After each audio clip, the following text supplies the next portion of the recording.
When is Jesus coming back? It's a fair question. I mean, it's been a while, at least from our perspective. You know, if on average a person has a child around age 25, then since Jesus was here on the earth, there's been about 80 generations. That's, talking about great-great-great-grandfather, that's a lot of greats in that time period. But another question that we might ask is not only when Jesus is coming back, but maybe there's another question we should ask first, which is, what must occur before Jesus returns? And a lot of people don't realize this, but Jesus actually addressed this question pretty specifically on the Tuesday before he died. And here's the setting. Jesus had spent a good portion of that day, in fact, the past 2 days, the Monday before as well, in this huge temple complex in Jerusalem. This was a place that was built so that Jews and non-Jews alike, really anyone, could come and worship God. But the religious leaders in Jesus' day had let it slide and decline into something else. It became really, in some aspects, nothing more than a common marketplace. And worse than that, there were certain religious leaders who would use their positions of authority in the temple, their positions as priests, to take advantage of widows and swindle them out of their property. And this, as you can imagine, made Jesus greatly displeased. And so on Monday, the day before the subject today, Jesus cleared out the temple, and then he returned on Tuesday, and ultimately, after a series of discussions, pronounced judgment on Israel and judgment upon the temple. Well, now it's getting later in the afternoon, and we pick up the story in Matthew chapter 24, in the Gospel of Matthew chapter 24. If you have your Bible, you can turn there, and the words will also appear on the screens behind me. But in Matthew chapter 24, we read, "And coming out of the temple, Jesus was going along, and his disciples came up to point out the temple buildings to him."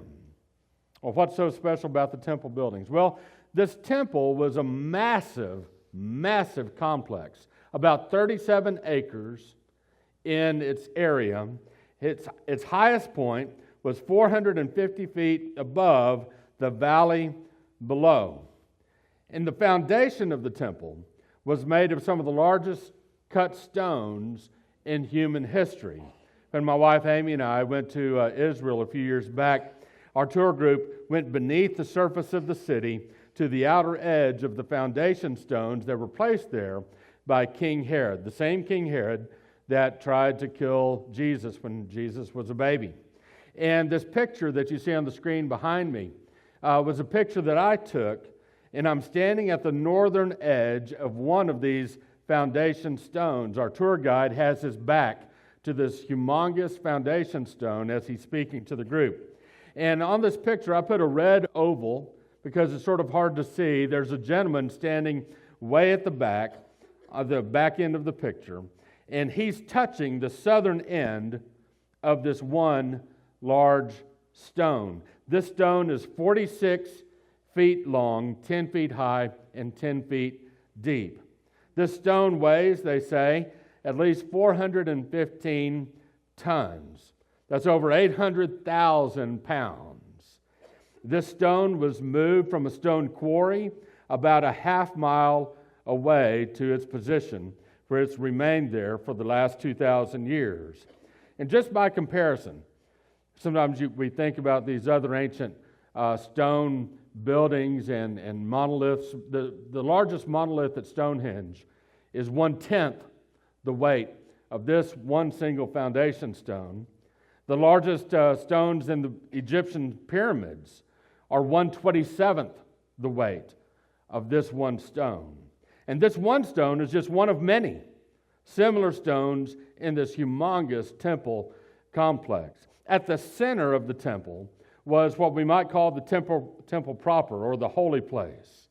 This one, built again by King Herod, was 150 feet tall. It was made out of marble and then covered in gold. Now, Jesus had just spent the day telling the religious leaders and the crowds that this temple was going to be destroyed as a part of God's judgment. And the disciples must have been wondering if Jesus was maybe just speaking figuratively. I mean, they couldn't even imagine something this complex, all of these buildings, not just the holy place, but all of these other buildings being destroyed. And so they came up to him, and they came up and pointed out the temple buildings to him. And they must have been thinking, Jesus, look at these buildings. I mean, you don't really mean that they're going to be torn down, do you? And Jesus answered them, spoke to them very plainly, and said, do you not see all these things? Truly, I say to you, not one stone here will be left upon another, which will not be torn down. And specifically, they're asking about the buildings on top of the foundation. And that's what Jesus said would be torn down. Now, this had to be a shocking statement to the disciples, not just from an engineering standpoint. I mean, who in the world would ever be able to tear down all of these buildings? But they're thinking about the worship of God. How are people going to worship God if there's no temple to go to? And if there's no temple, what's going to become of God's holy city, Jerusalem? What's going to become of God's people, Israel? And so these had to be some of the questions that were bouncing around in the disciples' minds as they were following Jesus east outside of the temple area, outside of Jerusalem. And they walked down into the valley and started to come up on the Mount of Olives, just to the east of Jerusalem. Now, the Mount of Olives is not a mountain of olives, okay? It's not made out of a whole bunch of olives. But it was called that because there are a lot of olive trees on this mountain. And so they're there on the east side of Jerusalem. They can oversee the entire city from there, and there Jesus takes a seat. And we read in verse 4, now, as he was sitting on the Mount of Olives, the disciples came to him privately, saying, tell us, when will these things happen? And what will be the sign of your coming and of the end of the age? Now, we're going to read some verses in just a minute, beginning in verse 4 and following. And these verses, if you take them out of context, you may begin to think that all of these things that Jesus was talking about was still future. In other words, still future to us. You might think, as we read these things, well, these are the things that we have to look out for before Jesus returns. And the problem with that understanding is that you may be taking Jesus' statements out of context, because the disciples asked some very specific questions, and Jesus answered them very specifically. And if you're just going to take the words in red in your Bible and remove them from any context, then you can pretty much make Jesus say anything you want him to say. And there's no end to that. You need to understand, when Jesus gave us eternal truths, he didn't just blurt out these eternal truths randomly. Jesus didn't just randomly say, there's going to be wars and rumors of wars, and there's going to be famines and earthquakes and lions and tigers and bears, oh my. He didn't just start blurting out things. He was responding to the questions that he was asked. He was interacting with his disciples, and if you fail to understand the disciples' questions properly, you're going to fail to understand Jesus properly. So here's the issue. Did the disciples ask one big question, or did they ask two separate questions? Read it again. Tell us when these things happen, when will these things happen, and what will be the sign of your coming and of the end of the age? Now, if this was just one big question, the disciples are basically asking this. Hey, Jesus, tell us, when will the destruction of the temple happen concurrently with your return? If it's one big question, we know that those two events are connected in time and that they are still future. Why would they still be future? Because Jesus hasn't returned yet. And so we are to look for all of these things that Jesus talked about still in the future if they're one big question. There are two problems with the idea that the disciples grouped the destruction of the temple and the return of Christ into one big question. The first problem is this. We know that the temple was destroyed 37 years after Jesus made this statement in the year AD 70. And we also know Jesus did not return in AD 70. The return of Jesus is still future, but the destruction of the temple is past. However, I'll tell you right now, there are some Bible teachers and preachers that are so committed to the idea that this is all one big question that they insist that the temple must be rebuilt in Jerusalem before Jesus returns. And of course, if that's the case, then Jesus' return cannot be imminent because there's no temple yet in Jerusalem. The second problem with the idea that this is just one big complex question that they put together, the destruction of the temple and the return of Christ, all together is this. The disciples literally asked two questions. They asked when, and they asked what.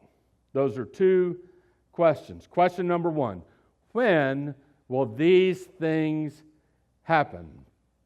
What's these things refer to? Well, these things refers to what Jesus talked about in the previous verse. Look at these two verses together. Jesus said, "Do you not see all these things?" It's the exact question they asked in the next verse. And what's Jesus talking about? He explains it. "Truly I say to you, not one stone here will be left upon another, which will not be torn down."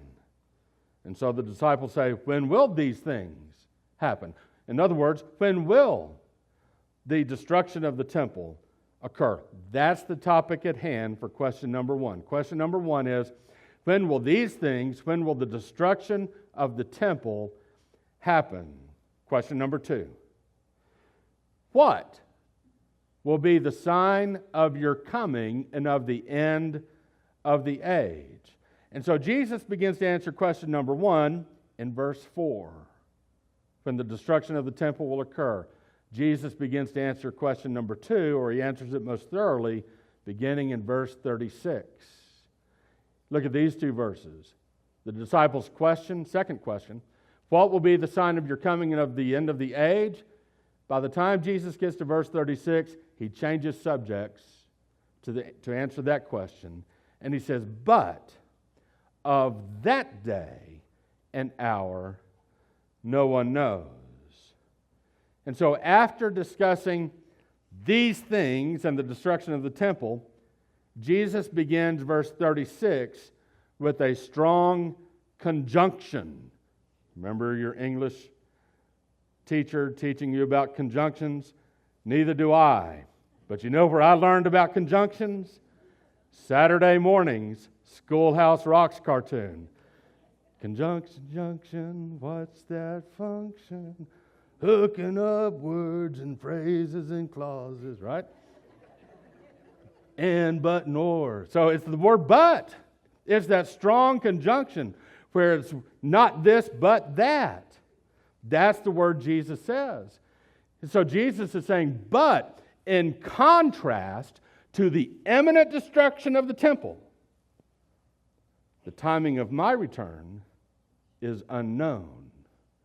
No one knows it. Not the angels, not even the Son, but the Father alone. And also, look at verse 36. There's a phrase you won't find in verse 36. You won't find the term, these things. Jesus is no longer talking about these things, the destruction of the temple. He uses a different word, that day and hour. So there's a contrast between the imminent destruction of the temple, which will occur in their generation, and the return of Christ, which happens later, which means the prerequisite for Jesus to come back is the destruction of the temple. And we know that happened in AD 70. The destruction of the temple must occur first before Jesus returns. And so, big picture, Jesus is saying this. When will the destruction of the temple happen? Here are all the things to look out for before the destruction of the temple happens. And Jesus begins to tell us those things in verse 4. So the things beginning in verse 4 are prerequisites to the destruction of the temple. And then the temple will be destroyed. But what will be the sign? What will be the sign of my coming and of the end of the age at some point later, after the temple is destroyed? Jesus says no one knows that. Not the angels nor the Son, but the Father alone knows when I'm coming back. And so, beginning in verse 4, Jesus starts to answer question number 1. When will these things, the destruction of the temple, happen? And Jesus gives his disciples 7 signs to look out for. And every one of these signs were fulfilled in the first century before the destruction of the temple in AD 70. Again, we're going to come across some phrases and terminology that you've undoubtedly been taught are yet to come, that are still future. And if you want to believe that there's a double fulfillment, both in the first century and then later, before Jesus returns, that's fine. You can believe that, but please do everyone a favor and do not think that every event that you see on the news is a harbinger of Christ's return. It's not. Do your best not to buy into social media end times theology. Wars and rumors of wars. The Russia-Ukraine war. Jesus talked about this. It's a prediction of his return. Jesus' return is just around the corner. No, it's not. At least not based on the Russia-Ukraine war. The problem with thinking that everything that you personally hear about is an actual fulfillment of prophecy that Jesus talked about is that the same kind of people with bad end-time theology said the same thing about the Persian Gulf War, the Vietnam War, World War II, World War I, the Spanish-American War, the Civil War, the American Revolution. But you know, I've never heard anybody say that the conflict between the Democratic Republic of Congo and Rwanda is a sign of Jesus' imminent return. No one's ever said that. No one's ever said, you know, that Anglo-Zulu War of 1879 must mean that Jesus is just on the verge of coming back. No one's ever said that. We always, when we get into this kind of thing, where we look at the news or we see a post on social media, we always make it about us. Oh, it raises my taxes? Well, Jesus must be coming back. Wouldn't that be nice? Every time Jesus, the government raised your taxes, it was a harbinger of Christ's return. Well, maybe it's not. Oh, it's something you saw personally on the news? It must mean that Jesus is coming back right around the corner. Don't do that. Don't get into that. Just stick with what Jesus said and understand what he said. Sign number 1 of God's judgment of unbelieving Israel resulting in the destruction of the temple, there will be false Christs. Remember, Jesus is speaking privately to his disciples. He's telling them that within their lifetimes, there will be people who will try to deceive them. The easiest way that Satan could derail God's church and hinder the kingdom of God is to deceive the 12 apostles. Because Jesus appointed them to be foundational to the establishment of the church. And some of them, along with the Apostle Paul, who received his apostleship later, they actually wrote the New Testament. So if Satan could deceive the people who are going to write the New Testament, then that would cause irreparable damage to Christ's church. Jesus is preparing them in advance to be discerning. He says there will come false Christ. He said, see to it that no one deceives you. For many will come in my name saying, I am the Christ, and will deceive many. The word Christ means Messiah. I am the anointed one. People will come along and say that. The people of that day wanted the Messiah to show up. Why? Because they were being oppressed by an outside government, the Roman Empire. They wanted the Messiah to show up, kick out the Romans, and become their king, a good and godly king. That's what they wanted. And there would be no shortage of individuals trying to convince people, oh yeah, that's me, I'm the Christ. I'm going to deliver us from the Romans. I'm going to be the Messiah. Make me your king. No shortage of people like that. The question is, did false Christ arise before the destruction of the temple in the year AD 70? The answer is yes. There was a first century historian, a Jewish historian by the name of Josephus. Josephus was born into a priestly family.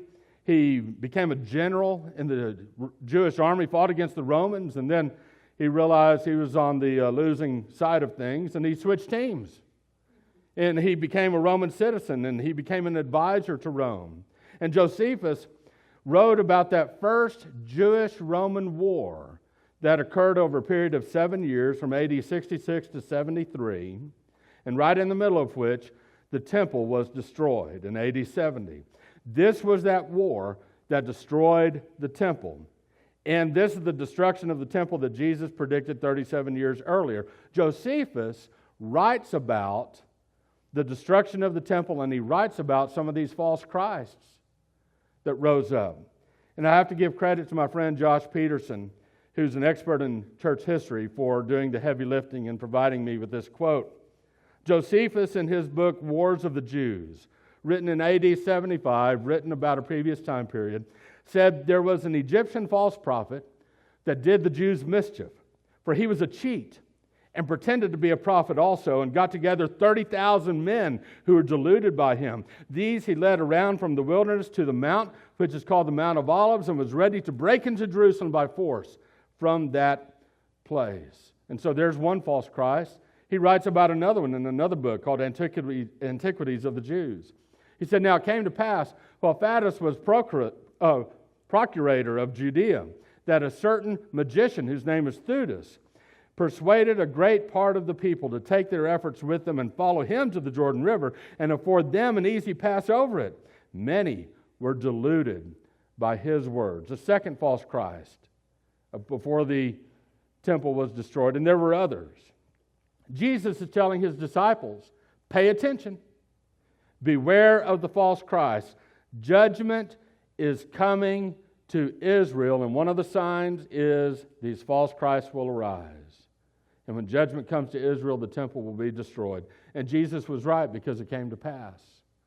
Sign number 2 of God's judgment of unbelieving Israel resulting in the destruction of the temple. There will be warring nations. Jesus said, and you are going to hear of wars and rumors of wars. See to it that you are not alarmed, for those things must take place. And that is not yet the end, for nation will rise against nation and kingdom against kingdom. In that first century AD, one of the incredible things about the Roman Empire, as large as it was, that peace marked the Roman Empire. They called it the Pax Romana. Why were things so peaceful? Because Rome didn't put up with any nonsense. There's an uprising, they stamp it out immediately, and they killed or enslaved everyone who took part in it. Do you remember in the Bible a guy by the name of Barabbas? He was the man that the crowd wanted released from crucifixion instead of Jesus. Why was he under arrest? The Romans had arrested him for insurrection and for murder. And he was just a few hours away from being crucified when he gained his release. Because that is what the Roman Empire did to keep the peace. They didn't put up with nonsense, then they killed anyone that defied them.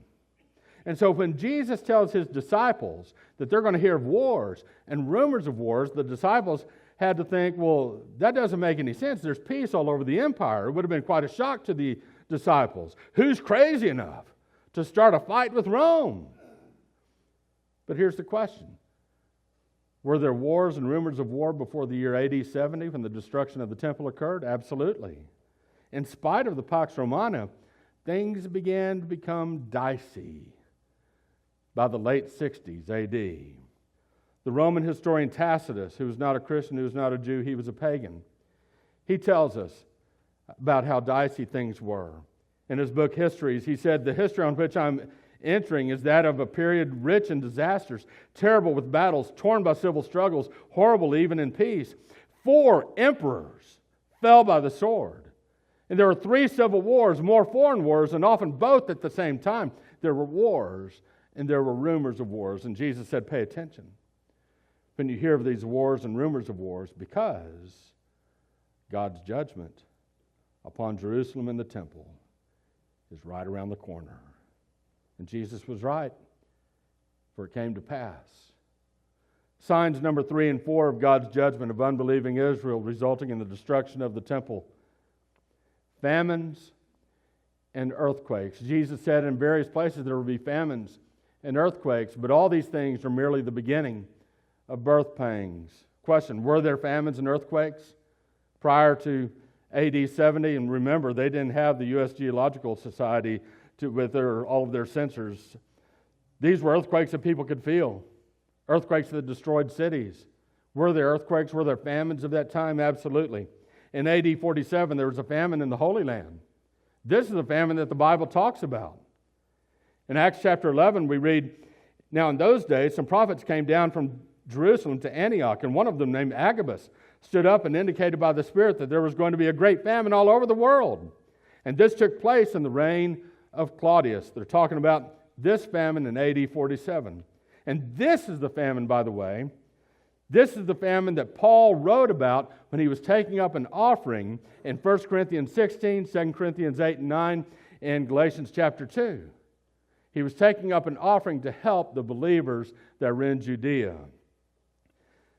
Was there a famine and were there more famines and earthquakes? Yeah, in AD 51. There was an earthquake and a famine in Rome. Tacitus, the historian, wrote, "Ominous birds took their seat on the Capitol. Houses were overturned by repeated shocks of earthquakes, and as panic spread, the weak were trampled underfoot in the trepidation of the crowd." In AD 60, there was a massive earthquake in Turkey. This earthquake leveled, completely destroyed the cities of Colossae, Laodicea, Phrygia, and Hierapolis. The earthquake was so bad that the cities of Colossae and Hierapolis were not rebuilt. Think about that. Paul, just a few years before, had written a letter that we call the book of Colossians. It's in our New Testament, to those Christians in Colossae. And within a few years, an earthquake destroyed their city, and it was never rebuilt. In AD 62, there's a great earthquake in Pompeii, and it completely wrecked the city, which was rebuilt only 17 years later. It was destroyed, of course, by Mount Vesuvius nearby. In AD 69, 1 year before the temple was destroyed, there was a tremendous earthquake in Jerusalem. A terrible earthquake, so bad that Josephus, the Jewish historian, wrote these words: "There broke out a prodigious storm in the night with the utmost violence and very strong winds, with the largest showers of rain and with continual lightnings, terrible thundering, and amazing concussions and bellowing of the earth that was in an earthquake. These things were a manifest indication that some destruction was coming upon men when the system of the world was put into this disorder, and anyone would guess that these wonders were foreshadowed by some great calamities that were coming." That's how people viewed that earthquake in AD 69. And Jesus warned his disciples that this was coming. Pay attention to the famines and the earthquakes. When you hear them, when you even feel them, they pretend that judgment is coming upon Jerusalem and the temple. And Jesus was right, for it came to pass. Sign number 5 of God's judgment of unbelieving Israel, resulting in the destruction of the temple: persecution. Jesus said, "Then they will deliver you to tribulation and will kill you, and you will be hated by all nations because of my name." We know clearly in the Bible and also extra-biblical sources that Christians in the first century were persecuted before the year AD 70. The same Jewish leaders, the exact same Jewish leaders that had a hand in Jesus' death, also had a hand in persecuting Jesus' followers. In Acts chapter 4, Peter and John were arrested by the Sanhedrin. In Acts chapter 5, all the apostles were arrested and beaten by the Sanhedrin. Acts chapter 7, Stephen was stoned to death. by the Jews. Acts chapter 12, James was beheaded by the Jews, and Peter was almost beheaded by them. Acts chapter 23, James, who is Jesus'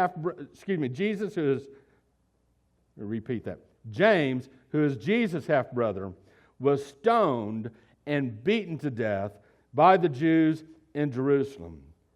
But it wasn't just the Jewish authorities that persecuted the Christians. The Roman Empire also eventually persecuted Christians before AD 70. From AD 64 to AD 68, the Emperor Nero declared an empire-wide systemic persecution of Christians. Here's what Tacitus, again, he's not a Christian, he's not a Jew, he's a pagan. Here's what he said: by no human contrivance, whether lavish contributions of money or of offerings to appease the gods, could Nero rid himself of the ugly rumor that the fire of Rome was due to his orders. So, to dispel the report, he substituted as the guilty persons and inflicted unheard of punishments on those who, detested for their abominable crimes, were vulgarly called Christians. Easy for me to say. And then he writes this: wrapped in the hides of wild beasts, they were torn to pieces by dogs, or fastened to crosses to be set on fire, so that when the darkness fell, they might be burned to illuminate the night. Nero had offered his own gardens for the spectacle and exhibited a circus show, mingling with the crowd, himself dressed as a charioteer or riding in a chariot. They were sacrificed on the altar of public interest, but to satisfy the cruelty of one man. Those Christians who first confessed to being Christians were hurried to the trial, and then on their showing, an immense number were involved in the same fate, execution.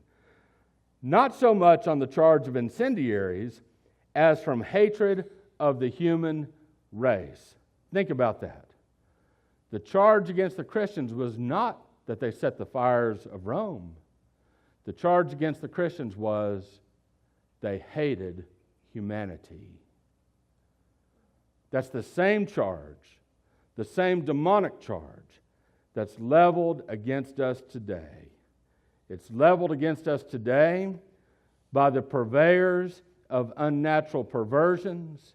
It's leveled against us today by those who joyfully and for sport and for money murder innocent preborn babies. It's leveled against us today by those who, because of their own perversions, want to mutilate children. They say that we're the ones who hate people and that they're the ones who love them. Well, they've got a funny way of showing it. The persecution, though, that we face today in this country is not even worthy of being called persecution, not by first century standards. We don't face what they faced. We don't face what most Christians in church history faced. But yet, nevertheless, the charge is the same. Jesus tells his disciples, pay attention.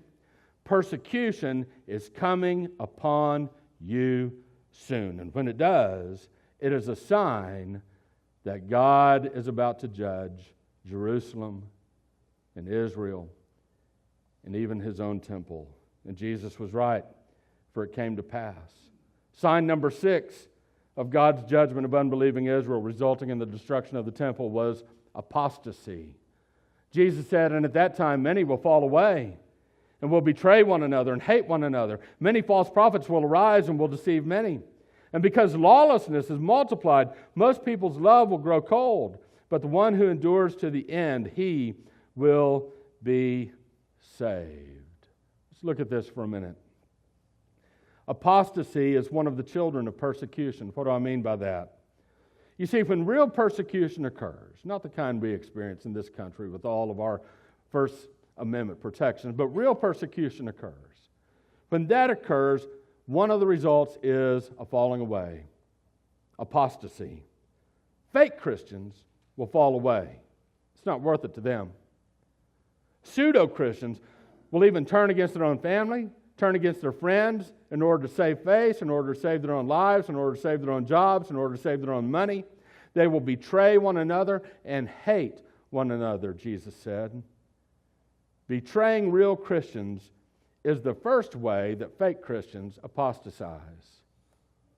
Secondly, Jesus said many false prophets will arise and will deceive many. And this is the second way. Under persecution, people will apostatize. They'll be deceived by false prophets. What's a false prophet? A false prophet is someone who perverts the fundamentals of the faith. If you want to learn more about how to identify false teachers, I invite you to go listen to the sermons that we did last year called Wolves at the Door. They're online at broadviewchurch.com.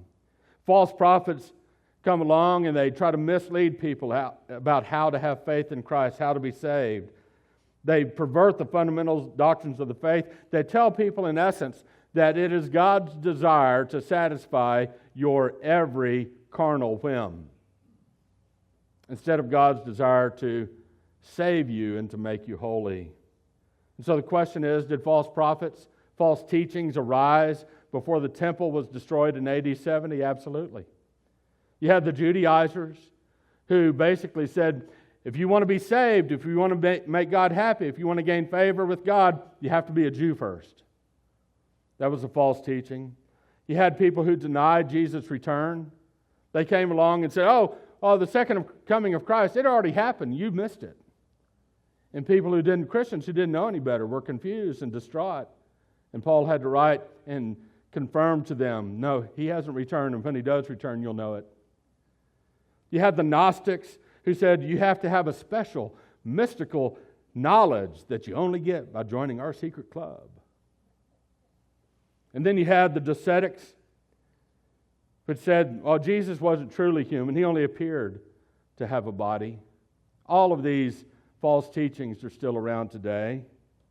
These false prophets and false teachings were already around. They were making their way around before AD 70. And they were deceiving people who sometimes called themselves Christians. There's a third way to apostatize: to love lawlessness more than loving people. Jesus said, because lawlessness is multiplied, most people's love will grow cold. You know, and even today, people think that they can do anything and behave any way they want, and God's fine with it. People think they can treat other people, other imagers of God, with disdain or hatred, or hurt them or rip them off, and God's fine with it. That's what they think. Listen, if you're truly a follower of Christ, at some point, your following Christ has to bear fruit in your morality, in your relationships. It has to be proven by your actions, not just your words. Now, the opposite of apostasy is endurance. Jesus said, but the one who endures to the end, he will be saved. What does that mean, to endure to the end? It means that you keep trusting Christ even when times are bad. For the disciples in the first century, it meant that they endure the false Christ. They endure the wars, the famines, the earthquakes, the persecution, and the apostasy all around them. And for them, it means that they keep trusting Christ even when the temple is eventually destroyed. Why? Because we don't need a temple to worship God. The Spirit of God, as they would soon learn, would dwell in them, and He dwells in us. And we are the temple of God. And so for you today, endure to the end. Whatever is going on in your life, hold on to Christ, because He is holding on to you. Don't give up your faith. Jesus tells His disciples, pay attention and beware of the temptation to apostatize. He's saying a great apostasy is nearby. It is a sign that God's judgment is coming to Israel and the temple, and Jesus was right, because it happened. All 6 of these signs so far had to occur before God would judge Israel and destroy the temple. And all 6 of these signs did occur. But there's one other sign that had to occur before the year AD 70. And as soon as we read the verse, you're going to think, well, that hasn't happened yet. But it did. And I'll show you why. Verse 14. And this gospel of the kingdom shall be proclaimed in the whole world as a witness to all the nations, and then the end will come. The 7th sign of God's judgment on unbelieving Israel, resulting in the destruction of the temple, is that the gospel would be proclaimed to the world. Now you're probably thinking, wait a second. That hasn't happened yet. There's people groups that haven't heard about Jesus. And so this sign still must be future, right? And when I would say it's true that there are people groups that have not yet heard about Jesus. And that's why here we have covenanted together as a church family to support ministries such as Wycliffe Bible Translators, who have the goal of getting the gospel and God's word to every people group. It's true that not every people group has heard the gospel yet. However, this statement by Jesus was nevertheless fulfilled before the temple was destroyed in AD 70, and I'll show you why. The problem with our understanding of this verse is that we speak English and we don't read the verse in Greek. And I apologize in advance for the Greek lesson. None of you woke up this morning wanting that. But let me show you something. In the Greek language, there are 2 words that are translated into English as world.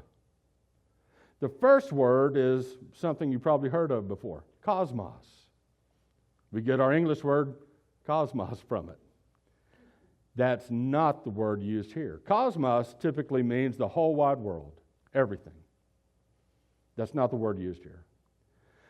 The second word, the word that is used here, is a strange Greek word, oikumene.